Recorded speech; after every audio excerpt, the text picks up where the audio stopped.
Evo nas ponovo u studiju, vrelo na ulicama Beograda, vrelo kod nas u studiju, a ove vrele dane i večeri mnogi će provesti po kafićima koji su prethodnih godina postali obavezno mesto za zajedničko gledanje sportskih prenosa, utakmica, teniskih mečeva po najviše.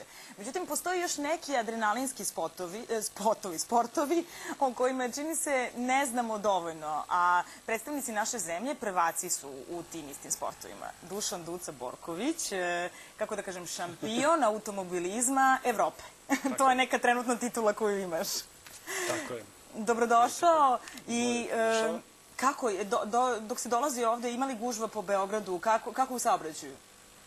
Pa čini mi se da i nema neke gužve, možda su već od ove toplote ljudi već krenuli da idu na odmore, nekako Beograd je najlepši tih meseci dok su jun, jul, avgust. Kad svi Beograđani odu kući. Dobro, sad ne bih zalazio u to, ali ajde kažemo da su otišli na more. Znam, šalim se ja. Da ne uvredim nekog. Naravno.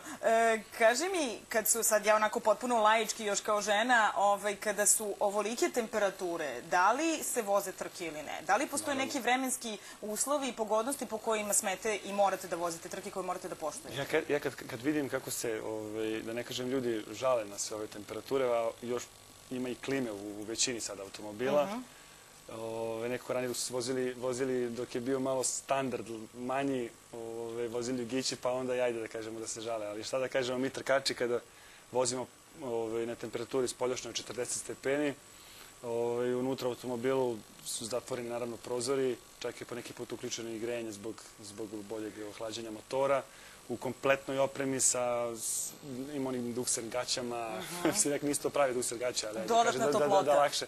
Da, kombinezon, potkapa, kaciga, rukavice i sve ostalo, vatrostalno, pa ne znam, temperature sigurno 60-70 stepeni, tako da treba izdržati sve te napore, da mozak ostane, da radi prisutan, tako je, u punoj brzini.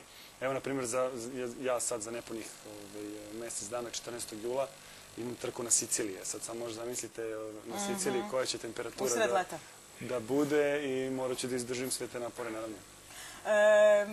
Automobilizam u tvom životu, dakle, to je, koliko sam upoznata, genetski već u porodici. Pa jeste, što je genetski, što sam, verovatno imam tu nešto biološki u sebi, a nasledio sam i tu ljubav i od oca. Davne 1993. godine sam prvi put posle trke na Surčinu, auto trke, i tad je bila trka kamiona koju je moj otac vozio.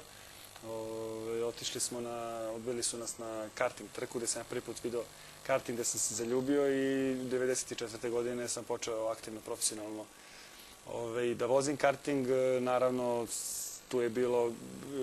Koliko godina si imao kada si, da kažemo, počeo da se baviš? 9 godina. 9 godina. Te prve godine sam polomio obe ruke, isprevrtao se sa kartingom, imao sam veliku povredu, ali to me ništa nije omelo da nastavim da se bavim time profesionalno. 95. 6. 7. 8. 9. i 2000. sam bio šampion Jugoslavije.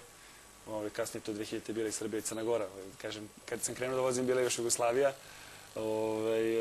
Tako da postao sam najmlađi osvajač 2 zlatne kacige i najveći šampion kartinga svih vremena, pa sam onda u našoj zemlji prešao na autotrke, pa sam onda 2011. godine otišao put Evrope na brdskim stazama i tu sam zabeležio veliki značajan rezultat za Srbiju, naravno, koje... To je taj šampionat, tako? Ne, to je šampionat koji sam vozio, sada sam na jednom još višem nivou.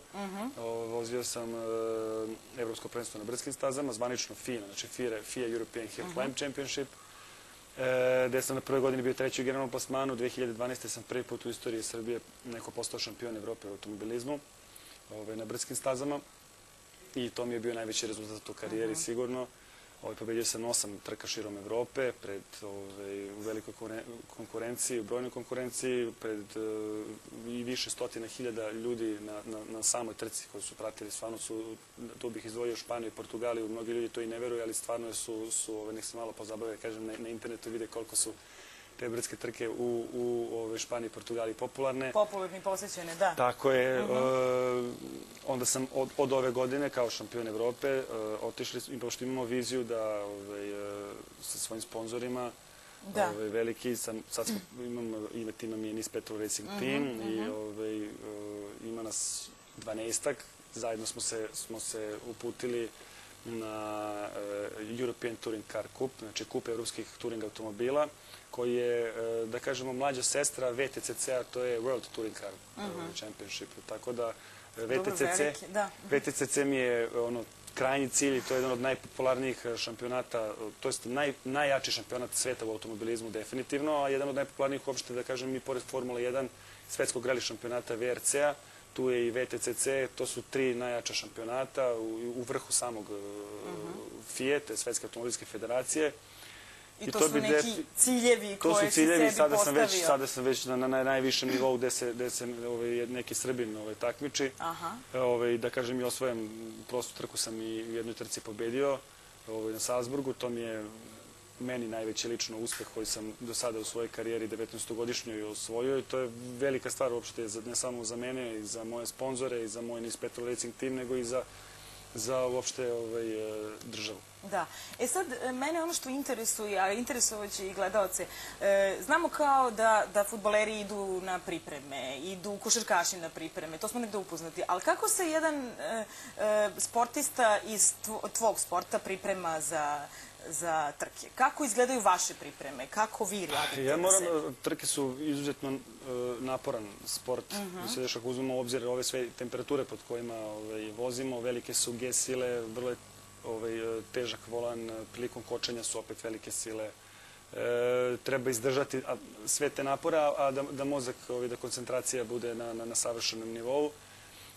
Ja moram da priznam da imam sreću što me taj adrenalin, što sam žilav, da uspem da se, ali iskren da budem zbog svih obaveza koje imam ovako van trka, opet vezano za trke i sa medijima i razne sponzorske obaveze i sve ostalo. Ne stižem da se pripremim adekvatno, međutim, pošto sam ušao u to kolo malo dublje nego što sam ikad mislio da će biti i sa mnogo većim planovima za budućnost, već jutro sam bio na jednom jako važnom sastanku za uopšte budućnost moje bavljanja automobilizmom i same ishrane i treninga i svega ostalo s jednim renomiranim našim profesorom, pre svega,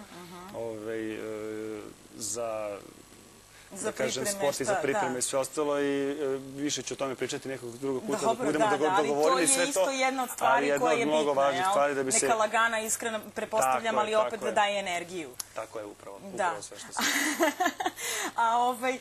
Dobro, dakle, negde su bitne to što si pomenuo, eto pa ajde i sa tim da završimo, pomenuli smo koje si imao nagrade, odnosno šta si osvojio, pomenuli smo šta te čeka, ali eto recimo u tom psihičkom smislu, jel radiš neke pripreme, jel, ne znam, sad je meditacija aktuelna ili tako neke stvari? Nisam pribegavao tome, imao sam pozive. Imao sam i takve pozive, imao sam i druženje sa psihologom i tako dalje. Zavisi kako imam potrebu, ja sam osetim šta mi treba, ali mislim da će mi ovi treninzi o kojima sam pričao, što sam jutros, kažem, bio na tom sastanku, da će mi pomoći u svim segmentima moje pripremljenosti. Kada uđeš u automobil, je li sve ostalo ostaje izvan? Ja mislim da sve ostaje možda čak i nedelju dana pre nego što uđem u automobil. To su veliki stresovi, adrenalin je visok, to je velik i pre ne samo trke, nego možda kažem i nedelju dana pre toga, jer puno je tu novaca uloženo, puno truda mog cijelog tima, a na meni je sve da ne napravim neku grešku. Tako da ta greška može da bude skupa, može da bude ne moja greška i sve ostalo i tako da vodim računa o svemu. Eto, ove godine sam imao jedan veliki udes u Slovačkoj, na Slovakia Ringu, gde sam, nemam svojom krivicom uništio automobil i bio je veliki sudar gde su svi izleteli, ja sam direktno udario sa 105 km/h jedan auto, gde, kažem, šteta je kao 4-5 dobrih automobila novih. Jer to je inače vrlo skup sport, mislim. Tako je, ali, kažem, uspevam da se izborimo sa svima. Imam jako dobar tim, jako dobre sponzore, najbolje sponzore i moj grad Pančevo koji me podržava. Imam pokrajinu Vojvodine iza sebe, Ministarstvo omladine i sporta, podršku i naše ministarke Alise Marić, s kojom sam se baš video protekle... Svakako, dok smo razgovarali, naši gledalci su imali prilike da vide pokrivalice sa tvojih trka. Ponovo nam dođi.